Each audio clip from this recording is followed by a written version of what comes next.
Hello, everyone. Welcome to Transformational Psychology. My name is Ryan Holsapple, and today I'm here with Dr. Eric Holsapple, who happens to be my father. Welcome. Good morning, Ryan. We are going to talk about a program that you've designed and I've been co facilitating with you called Living in the Gap. And it's a leadership development program, and it's designed to help adults kick ass and live a great life. And you've put a lot of effort and care into crafting this program.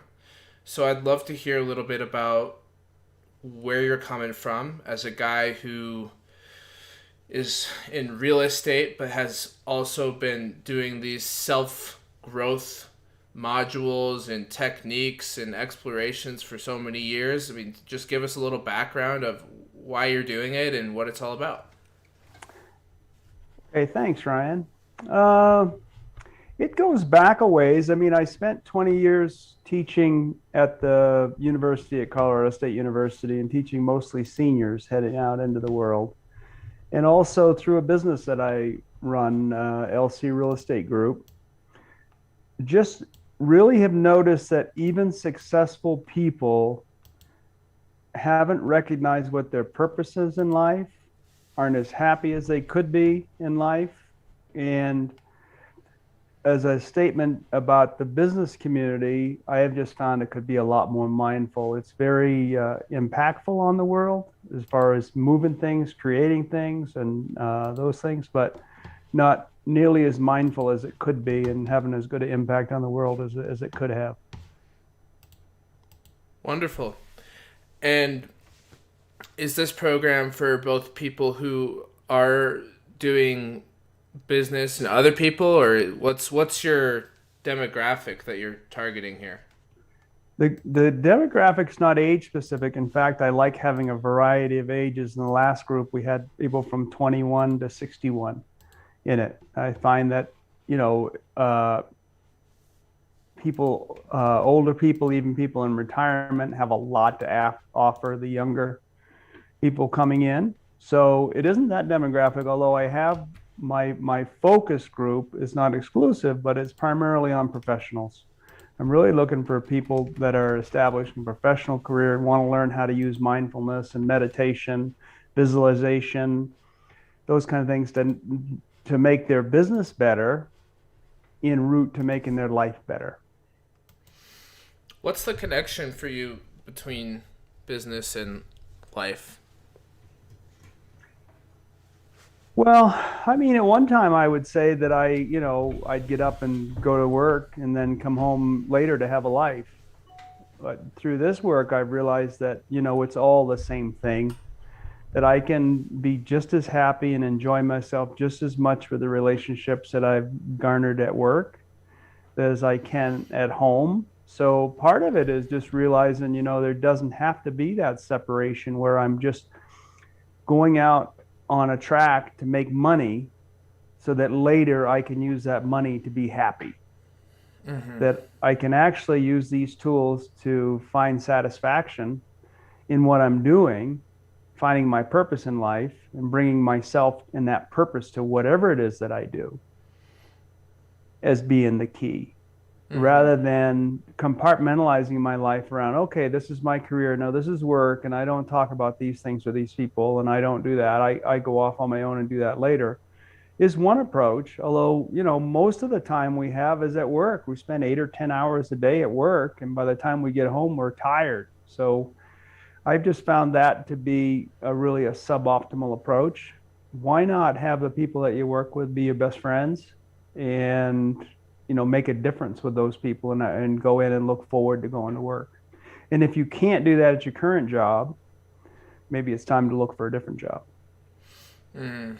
So it's really about living a meaningful life, it sounds like. Yeah, and that starts with some contemplation and a deep dive within. And that's really what Living the Gap gives you this. A couple of things Living the Gap does. It gives you the space and the safety and the environment.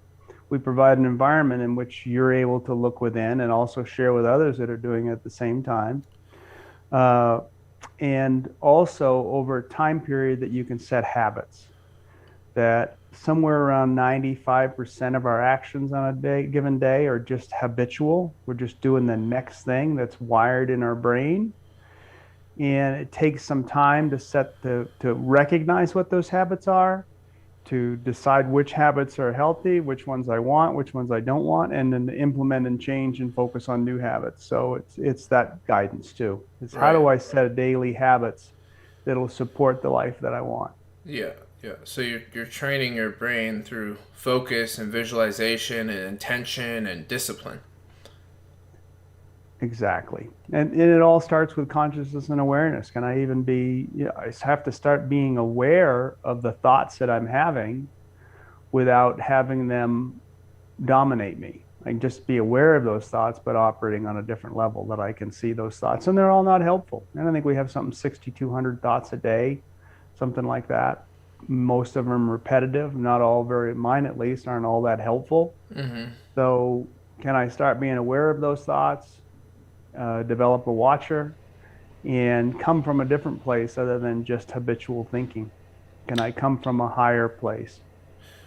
We had a group go through Living in the Gap before COVID-19 Yeah. swept the world and took it by storm. And we had about 18 students, 16 to 18, somewhere in there. Yeah, I think we And ended with 18. We started with 21 and ended with 18. okay, great. And we did lots of different things. We started off through, I think, video calls for introductions for several weeks over the summer, and then there was an in-person meeting in Loveland, Colorado, where we all got together in a great little conference area, and we did yoga.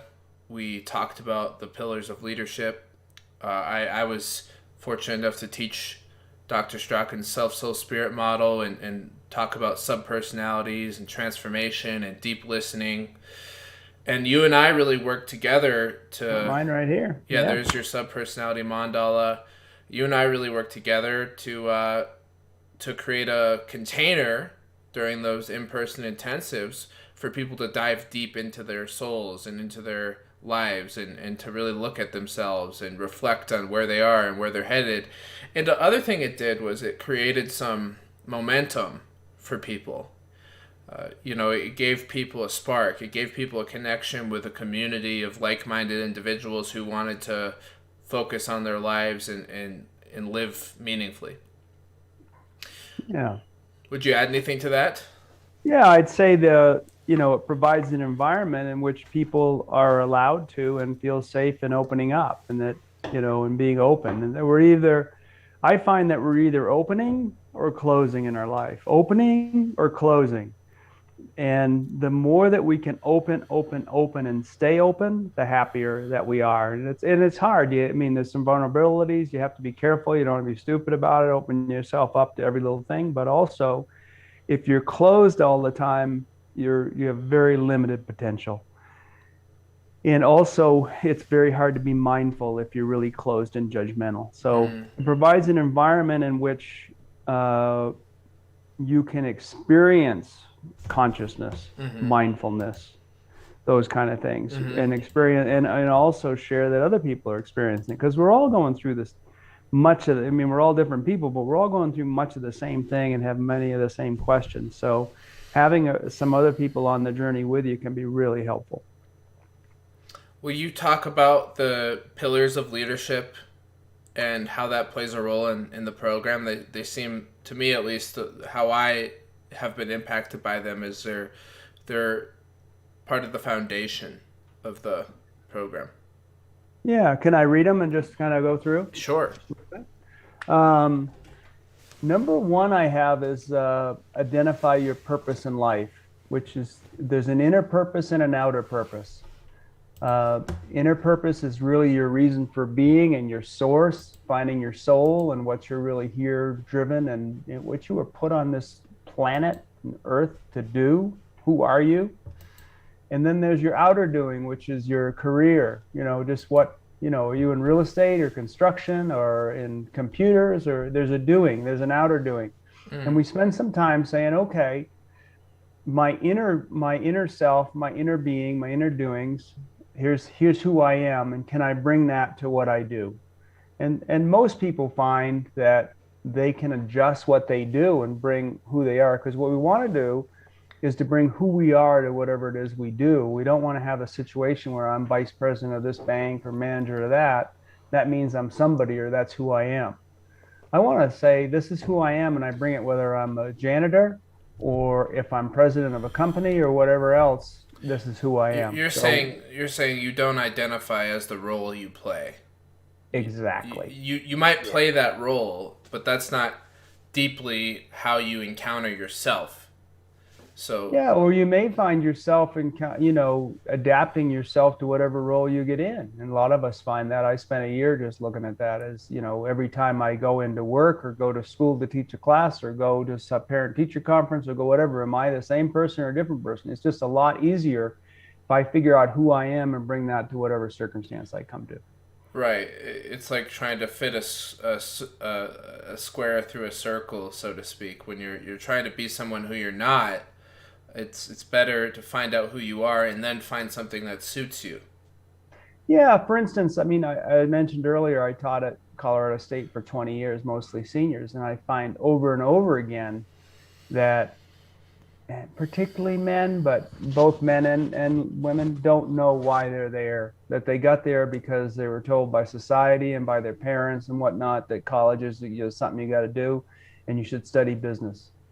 But yet, if they don't spend that time to figure out, this is really my purpose, this is why I'm here, this is what I'm delivering, this is what, who I am, then you just step out onto the treadmill of job, marriage, family. I mean, you're 50 before you wake up to realize, I just never really got to do what I was born to do. I don't even know why I'm here yet. So spending that time is really key. Just tapping into that. And honestly, learning meditation can be a real key to that. Just spending some real quiet time with yourself on inner reflection on what turns you on, what do you believe in? What do you want to do? That's another thing we do during the course is we do meditation, and we spend quite a bit of time practicing different techniques. What meditation is, generally speaking, is it's the ability to use focused intention to explore consciousness in a non-judgmental way, in an open way, in a, let's say, a mindful, curative, inquisitive sense where you don't attach yourself onto every thought that comes by, or every emotion doesn't become a takeover. You're able to develop what's called witness consciousness, and through developing witness consciousness, you gain a little distance from the automatic immersion in day-to-day experience. And we do a lot of different techniques of meditation, from more of the stilling the mind and just coming back to the breath to active visualization and living in the gap. And they both serve a purpose. Visualization can really help you train the brain to create states of awareness and consciousness that attract the life that you want, or help you attract yourself to the life that you want, if that's the way you want to think about it. And then stillness helps us to be less automatic and less habitual and less immersed in our unreflective experiences when they're not serving us. So that I would just add that before we move on. Yeah, I would add one thing to that and then extend is yoga is a meditation. Yep. And the goal of the program isn't that everybody that comes out of it's a yogi, but when you're trying to distinguish your thoughts from a different reality, your body can be your first refuge. So we do a lot of physical things that put us into our body. Right. That we start noticing that, hey, when I'm actually aware in my body, in my hand or in my legs or something else, that the thoughts stop. Right. So it teaches us that, and a lot of times why we really love something like skiing or basketball or whatever it is, knitting, whatever it is that it gets us out of our brain and gets us into our body. So we learn some techniques for doing that. And then adding on is our mind is largely unconscious, but we have to have a period of time of consciousness in which we figure out who we are, what our vision is, what we want to accomplish with our life, and we set those out there. Then we work on daily habits that are consistent with fostering that. What it would be consistent with me fostering those habits. And what I really want to do is I want to program my brain so that my non-conscious or unconscious mind is working on my agenda all day long, even when my conscious brain is not there. If I want to build a career or a new house or a family or whatever it is, if I set those things out there in a certain way and I train my non-conscious brain is working 24/7 all the time on things. I'm just not always aware of it. But can I get that non-conscious brain to work on all the things that I want it to do versus on self-sabotaging things? Right. So it's really uncovering what I really want to do, setting up those things, and then retraining my habits so that they're supportive of that. Right. And that would be in the second pillar, Ryan, would be create clarity, vision, intention, and commitment. We set those daily things of what I want, what's my vision, what's my intention for this, what are my commitments, what am I really willing to do. Wonderful. I would also add to your exposition on conscious and unconscious, what I think we're really saying there is there are automatic default modes of orienting towards life, and they are combined and programmed through life experience, the stories we tell ourselves, our genetic predispositions. There's all sorts of factors that orient us to be bent in a certain direction. And if we're not mindful of how we're oriented, and we're not sort of co-creating our orientation with our automaticity, with our underlying substructure, then we're just kind of being dragged through life. Exactly.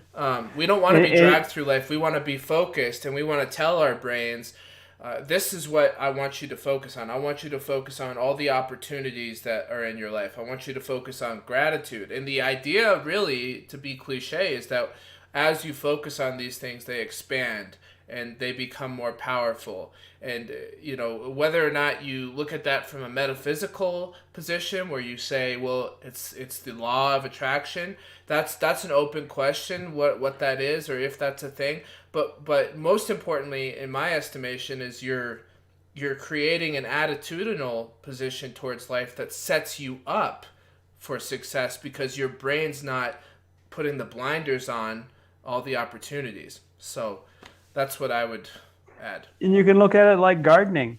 What are the weeds and what are the flowers and the fruits, right?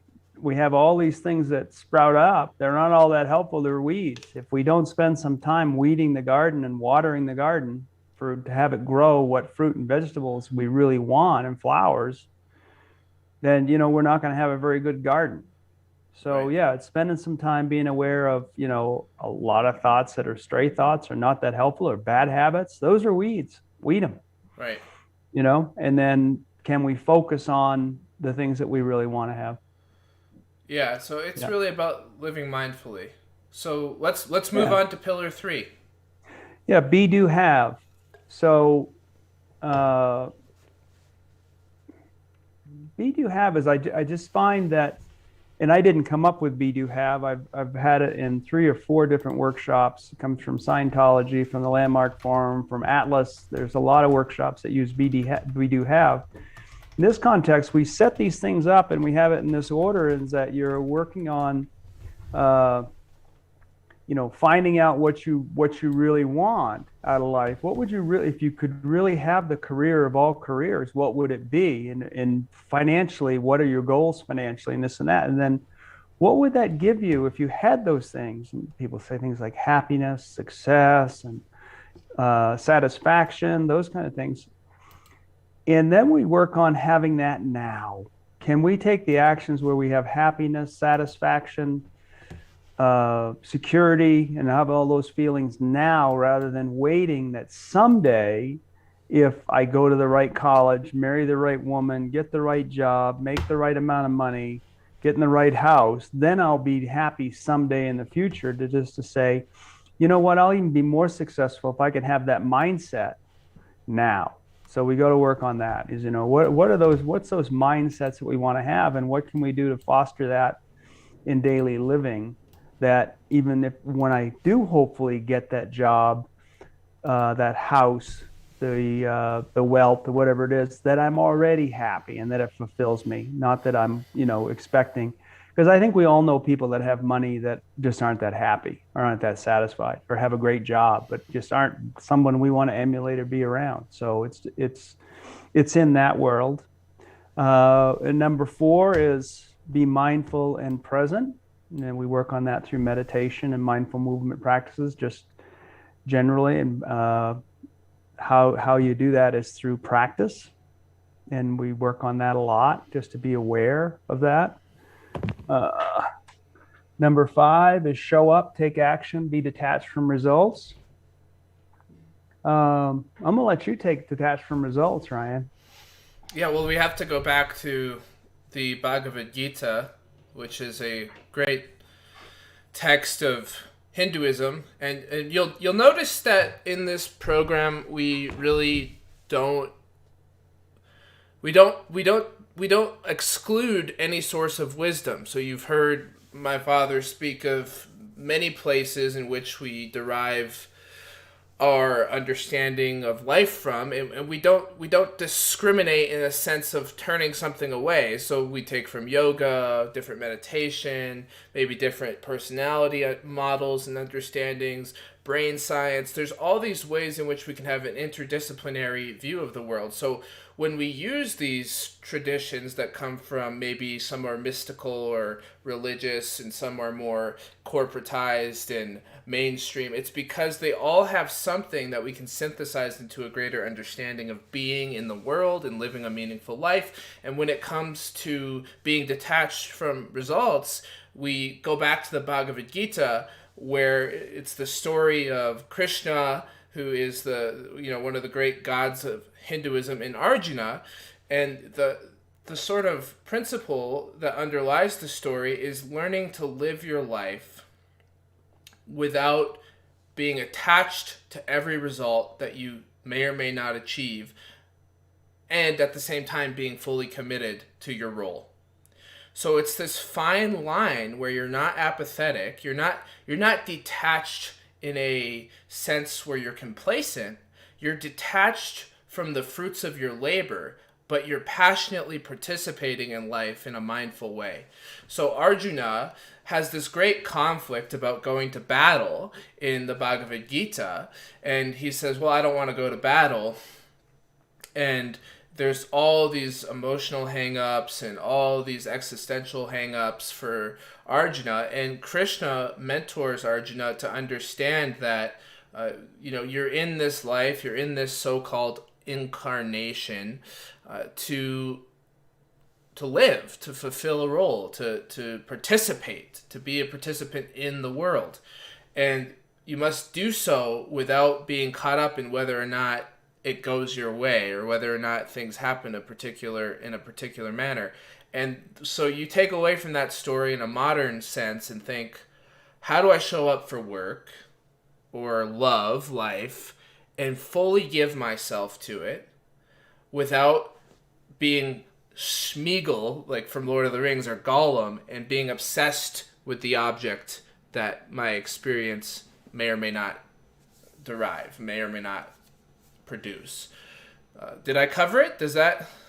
Yeah, I mean, and you would give an example of either golfing. I mean, you all know people, if you maybe you don't play golf, so maybe we all don't know the people, but you go and golf with somebody and all they're worried about in the end is their score. They don't even know you're there throughout the round. They're just working so much to scare. Or in business, that someone's so tied up with the money that they don't even appreciate the relationships and the process that's gone into that. So it's a teaching us to really enjoy the process or the ride or the journey, right, And it doesn't mean the destination is not important or we're not committed to that destination or whatnot. But the reality is we don't always control the output. We can control the inputs. We can control what we're committed to, what we pay attention to, those kind of things. We can't always control what the output is. So, yeah. The other piece to that, I think, as well, is that even when you get the things that you want, there's always going to be the next thing, because we adapt to our circumstances as human beings remarkably quickly. And for example, it's a miracle that I have clean drinking water and a roof over my head and food in the fridge and a very blessed person, a vehicle in the driveway.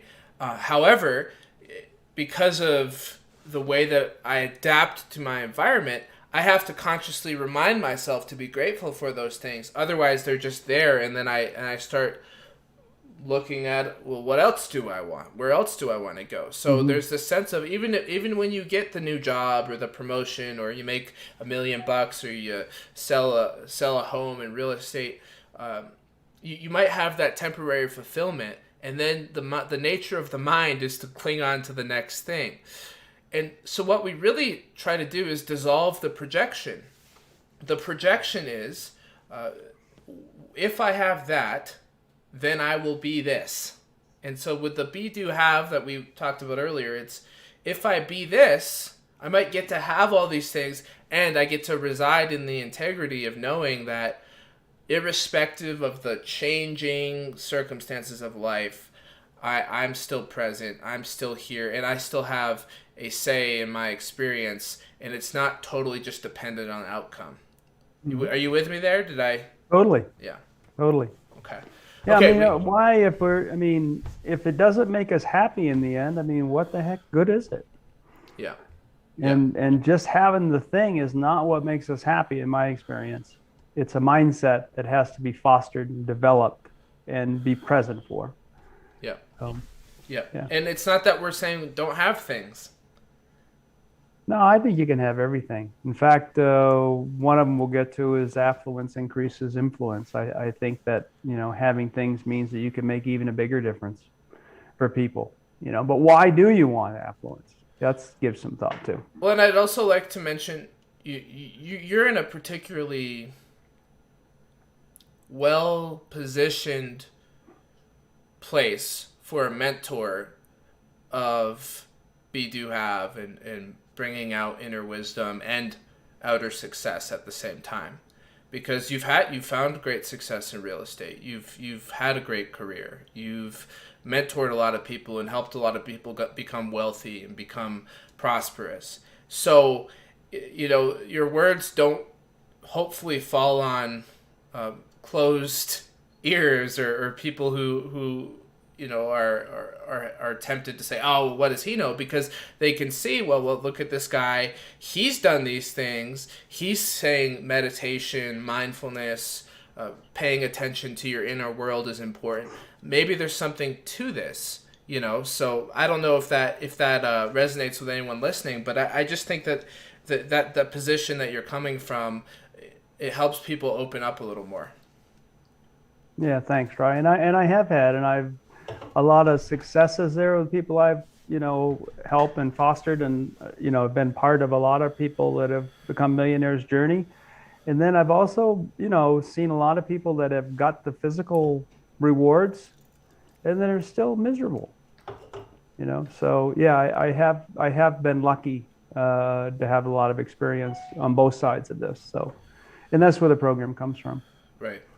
Number 6 is be responsible. And this is really, the world of responsibility or the world of blame. At some point in our life, we just take responsibility for all the good and all the bad things that are there and give up the role of being a victim. And to start noticing when we are there, a lot of times we enjoy that, somebody else's fault or whatnot. But at some point, we just say, successful people are responsible. And even when something bad happens to them, they don't blame someone else. They just take it and move on. So it's paying attention to that. Being your word and practice deep listening. That's number 7. being able to give and keep your word is the secret sauce to success. I mean, if you want to be someone that can move buildings across town or start companies or be someone to listen to, then you have to be someone that knows how to give and keep your word. And so we spend a lot of time on that and just paying attention to when you're giving your word uh, and keeping it. And on the other side of that is our access to relationship is through listening to people. Normally, we have a conversation going on inside our own mind. I'm getting ready to what I'm going to say next, or my judgments, my thoughts, my opinions are going on in here so much that I can barely hear you. So we spend a lot of time in how we set that aside and really be with another person and listen to what they have to say. And this is a gift for the recipients, but I think it's a bigger gift for their significant others and their spouses. People come home and go, geez, I had the best conversation with my wife last night, or my husband, that I've ever had, or my kids were there newly last night. It's just Right. crazy. So we teach deep listening and how to And drop the chatter and the judgments and the, well, what about this, and the constant overlaying people's words with your own opinions. And we talk about and we teach people and we offer the possibility of how do you actually go a little deeper and hear the person, feel the person's deeper being rather than just listening to them on the surface. Yeah, and having them felt heard. Yeah. There's no greater gift that you can give somebody than listening to them completely. So it's huge. Yeah. 8, be in flow. And here's the other one I was talking about earlier: increase affluence and influence. So there's flow is a multifaceted word. Can mean physically, how I get in flow and being in the zone in a sporting event, those kind of things. And it also is how am I visible in my business? How am I in flow and being around people?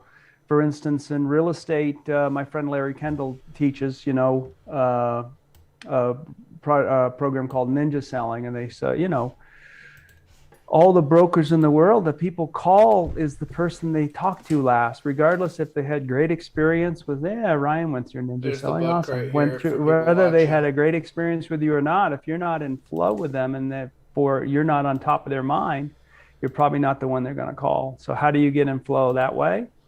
And then affluence increases influence is, there's nothing wrong with having money. Money can, really increase not just, your own physical safety and security and happiness, but it can also help you make a tremendous difference for other people. So, why do you want to make the money? Don't have it be just about the money, but why is it? Be grateful. Number 9, be grateful, give generously, and serve. Part of the program is spending 2 hours a week in a nonprofit. That gratefulness is one of the low-hanging fruits for a daily habit, showing what our gratitudes are. That's really easy. Our mind changes like that. And then that expressed physically is service, that I'm so grateful that I actually go and I serve. I serve in the food line. I serve at this school. I serve at whatever it is and give what I can of my own time. So that is, I find, another really secret to business, that the hidden part of that is, I go there because I'm trying to make a difference and help people, but the hidden part of that is that I'm always sitting beside someone else, another giver that I get to know better. And I can't tell you how many good things have happened from a nonprofit board meeting that I'm at to help somebody in some situation, but that I'm with Ryan, who always says, yeah, this and that. And by the way, I need this or I need that. Do you know anybody? And it's just, you get to know people on a different level when you're both giving than if I'm just making a call to Ryan saying, hey, Ryan, this or that, aren't I great? I'm actually in there and getting to know somebody on a different level. And it's another giver. And I want to hang around other givers. Another thing that Larry says, you're a product of the 5 people you hang around the most. I want to hang around givers. I don't want to hang around takers. So those givers are a lot of times are around these nonprofit boards and things. So we spend some time with that, and we actually the last time we raised money for a trip to Africa, water filters and malaria nets, the Village Care Project that Georgia Evan here in Loveland run, that we raised money, and 3 of us actually went to Africa and did that. So service projects can be a good part, and they're actually a real big connection between happiness and business success.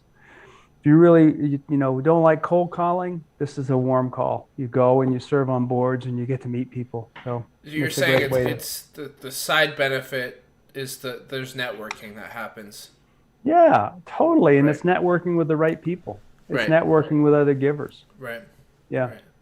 Wonderful. Yeah. And you don't go there. You have to watch. You're not going there to make a deal or anything. You're going there, for the cause. Right. But I'm just, my experience of it is that the more I give in that world, the more I get. Wonderful. The more I meet people from other givers that keep giving back to me. So it's awesome. Be acceptance. Number 10, be acceptance. Drop all resistance and complaint. Until we accept a situation, we're not truly aware of it. If we're in denial about it, we haven't really recognized it yet, or really conscious of it, or just not accepting it, it's really hard to be fully aware of it and to make a real difference. So acceptance can be the first step in a change, is accepting what the situation is. And again, it doesn't mean, so I accept the fact that I'm broke. It doesn't mean that I'm happy being broke, or accept the fact that I'm 300 pounds and I wish I was 200 pounds. Doesn't mean I'm happy with that, but I have to accept with what is before I can make a meaningful change to what I would like it to be. Right. If I never really accept my current reality, it's hard to make a change. Carl Rogers was the clinician, the therapist from the 60s, who said, the funny thing is, when I accept myself just the way I am, then I can change. So there's a lot to that. There's a lot to just being with what is, and dropping the narrative, dropping the way in which we set up a mechanism of coping, so that we're constantly either walking around eggshells, or we're kind of tepidly approaching what's happening, but not really immersing ourselves in the reality. There's a sense of just dropping all that, and then possibilities open up, because we're not so tense, we're not so rigid, we're actually more in flow with our experience, and flow moves energy, and flow allows for more possibilities. Yeah, and you find, you're where you are largely, that you've moved along and followed successes, and we haven't always evaluated or accepted the failure parts of them, like when we didn't make the basketball team, or the choir, or the band, or get into the college that we wanted, or all those things. Those have all shaped who we are, and it's, we need to accept our strengths and our weaknesses to know what they are and move forward with it. So number 11, take everything impersonally, embody emptiness.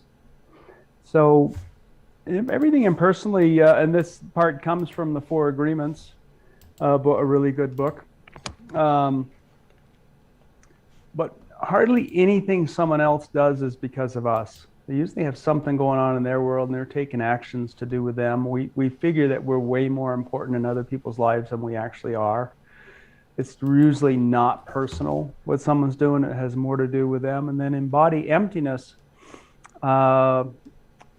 Emptiness is in some of these heady terms that we dive into, like non-duality and those kind of things. They're pretty heady, philosophical, or metaphysical terms. Emptiness is one to realize that, we're made up of everything. We're made up from the stars and the earth and the trees and the air and those kind of things, and that and where that gets at is that because we're made up of all these other things, that we don't really have a separate existence. For instance, without breath, we're gone in a couple of minutes. Without water, we're gone in a week. Without food, we're gone in a couple of months. Without these things that don't really have a separate existence, that we're really existing with all the elements that are there. And it's just making a realization of that we're actually part of the whole system. So emptiness and fullness are kind of two sides of the same. Right. Anything on that, Ryan? All things are connected. That's what I hear. There's the Lakota saying I've talked about on this podcast before, Ahoma Takuyasin, to all my relations. The idea is that we're deeply connected to all things. In Buddhism, there's the idea of Indra's net, which is a great net of being that hangs over the world tree. And at each access point of the net, where the net crosses, there's a jewel. And each jewel is actually the center of the net. So the idea is that the center is everywhere you go. Consciousness is where you are. The world tree is where you are. The world tree being the deep being of existence that connects all things. So there's this real invitation in these metaphors to say, hey, I'm really connected to something greater than just whatever I think of me is. There is no separation. There are boundaries, there are differences, and there's no separation. Everything in some way or another has to be connected. And you can look at that metaphysically if you want to, or you can just look at that as a matter of fact, as a matter of existing. And I love how it ties into not taking things personally as well, because I think there's a way in which when we think we're separate, we think that things are personal. Me, it's about me. When we realize that it's all just one big show, it's all just one big ebb and flow, it's easier to let things go. And I think part of the reason that we take things personally too, at least depending on your personality, because everyone's different, but I think part of the reason is because we constantly have that thinking that we're separate and that it's me versus the world, or that I'm this person over here and you're this person over there. Ram Dass calls it, you're busy being somebody. You're busy being someone. You're busy being Eric Holsapple or Ryan Holsapple, or you used the example of the vice president of the bank. If you're busy being somebody, which means you're so attached to this idea of who you are, then it's actually quite sensitive when somebody quote unquote offends you. It offends your role. It offends the way that you're attached to who you think you are. So that letting go process of being more open and inquisitive about how we're connected, I think really does relate to taking things less personally. Yeah, and another thing on that is, I recently hurt my leg skiing, broke a bone in my leg.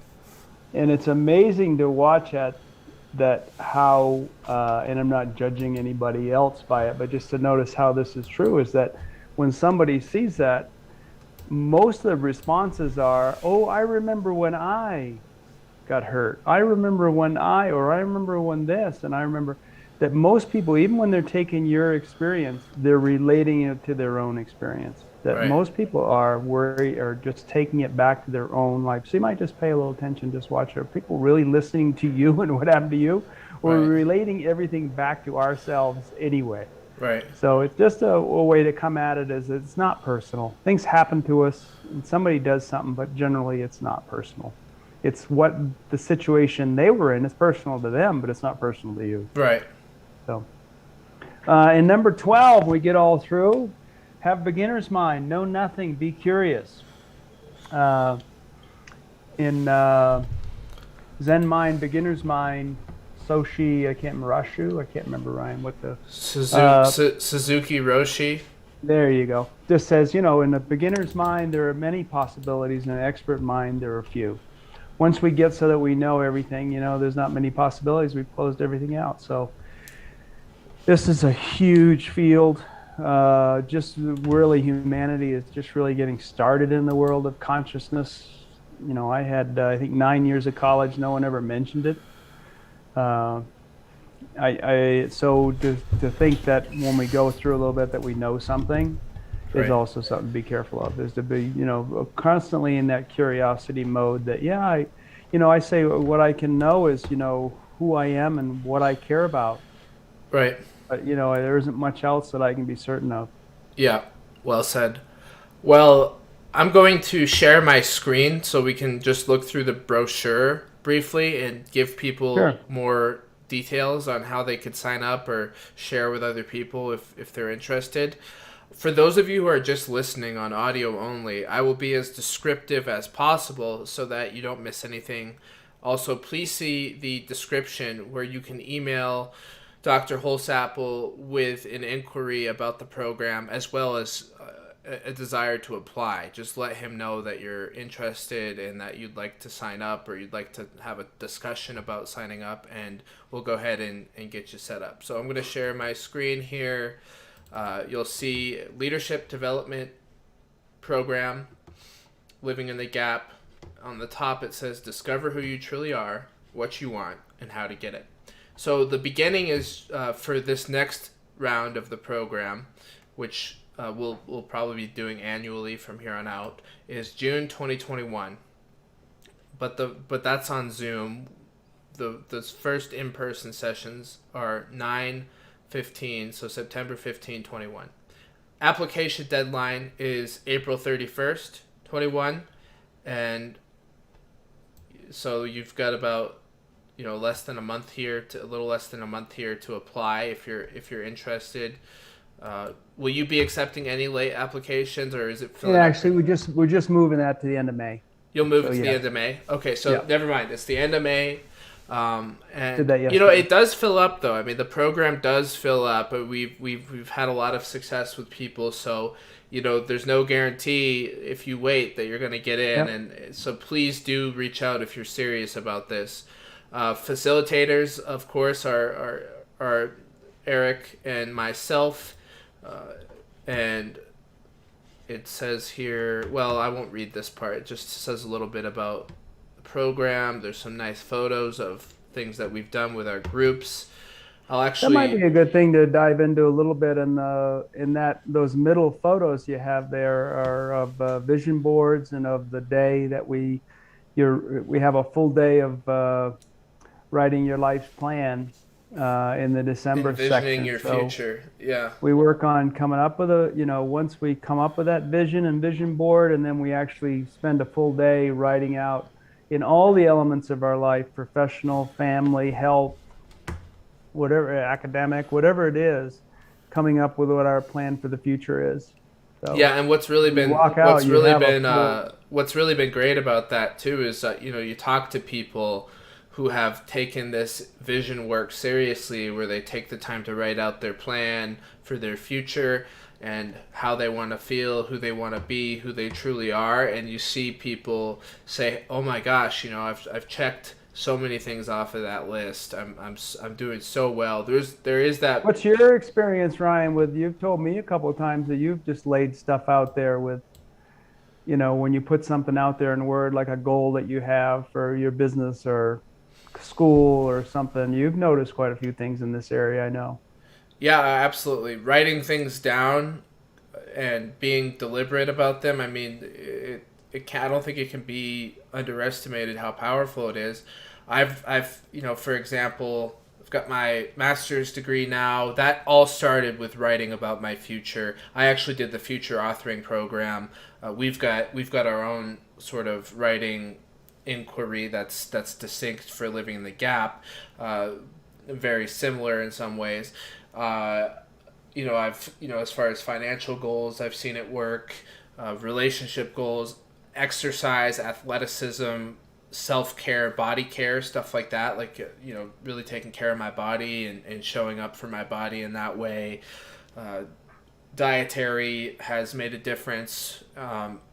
My reading habits, from everything that I focus on has been benefited by writing about what I really want, and I would not be where I am today, I don't think, if I hadn't taken the time. Hmm. And this is a commitment, right? Like, this writing exercise that our students will be doing will take pretty much a full day. It's not a light exercise, and the thing is that once you do it, the opportunities for growth are exponential, because what happens is our brains really start listening, and they say, "Oh, he wants me to go this way."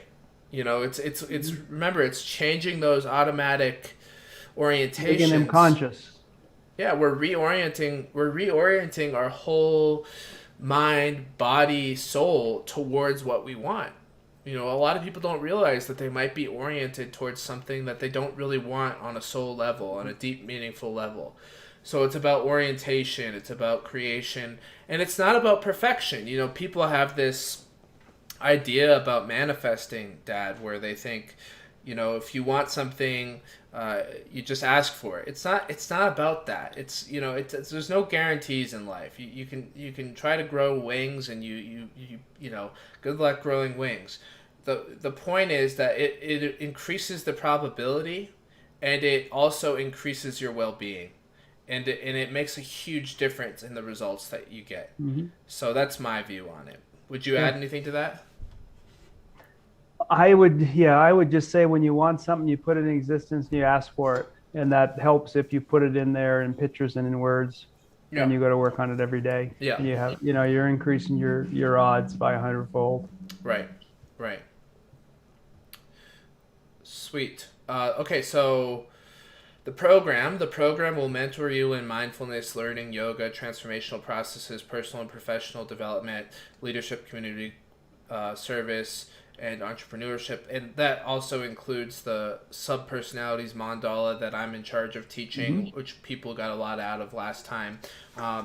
You'll spend a minimum of 7 to 10 hours a week developing mindfulness, reading, attending class meetings, and completing assignments. So what is that saying? Well, it's saying there's a commitment. So you come to this program, you're committed. Putting in time is a part of transformation. There's no 5-minute miracle. It's really about putting in the time, putting in the effort. So scheduling, let's just go through that briefly. We've got fall intensives, September 15, 16, 17, and 18. Winter intensives are December 9, 10, 11. Spring intensives, April 29 and 30. So you see it goes from 4 days for the first one, and then several months later, 3 days, and then several months after that, it's only 2 days. So it's really supposed to be manageable, especially for those who may or may not be traveling from a longer distance. If you're someone who's not from Colorado, you will have to fly in and go to Loveland, which is about an hour away from DIA, the airport in Denver. So just know that. Also, there will be Zoom meetings. There's 2 Zoom meetings a month where they'll be about 90 minutes each on Mondays and Tuesdays. You'll get one-on-one mentoring meetings with Eric and myself, and they're going to be centered around different things. I'll really be focused around working with people's mandalas and certain aspects of that. And then, Dad, you'll be also focusing on that a little bit, and also involving some more mentoring on vision and leadership and what difference you want to make with your life, with your family and your business, and what difference you want to make. So I'm really focused on. I'm gonna if you want to read through this whole brochure, just email us and we'll send it to you.